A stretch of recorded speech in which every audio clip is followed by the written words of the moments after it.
আসসালামু আলাইকুম, ঐশীজ কিচেনে আপনাদের সবাইকে স্বাগত। আজকে আমি আপনাদের সাথে শেয়ার করব লাচ্চা পুডিং রেসিপি।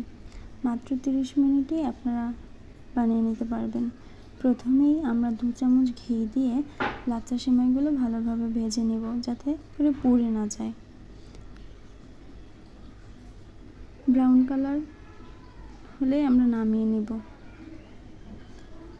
তারপরে পরিমাণ মতো চিনি আর হালকা পানি দিয়ে ক্যারামেল তৈরি করে নেব। ক্যারামেল আমরা কম বেশি সবাই তৈরি করতে পারি। ব্রাউন কালার হলেই নামিয়ে নিব।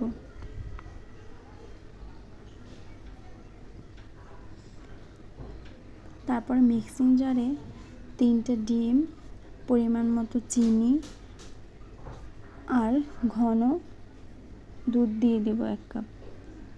তারপরে ব্যালেন্স করে নেব। যে পাত্রে পুডিং সেট করব ওই পাত্রে ঢেলে নেব। আগে অবশ্যই লাচ্চা সেমাইগুলো দিয়ে নিতে হবে, তারপরে মিক্সটা ঢেলে দিতে হবে। 20 মিনিটের জন্য ভাপে বসিয়ে দিবেন। 20 মিনিট পরেই তুলতে হবে, যাতে ওভারকুক না হয়ে যায়। ওভারকুক হয়ে গেলে সেমাইটা একদম বেশি সিদ্ধ হলে ভালো লাগবে না। আর মাশাআল্লাহ, দেখতে অনেক সুন্দর হয়েছে। আলহামদুলিল্লাহ, খেতেও অনেক মজা হয়েছে। সবাই একবার হলেও অবশ্যই বাসায় বানিয়ে দেখবেন। ভিডিওটি ভালো লাগলে লাইক অ্যান্ড শেয়ার করতে ভুলবেন না, আর পেজটা অবশ্যই ফলো দিয়ে রাখবেন। আল্লাহ হাফেজ।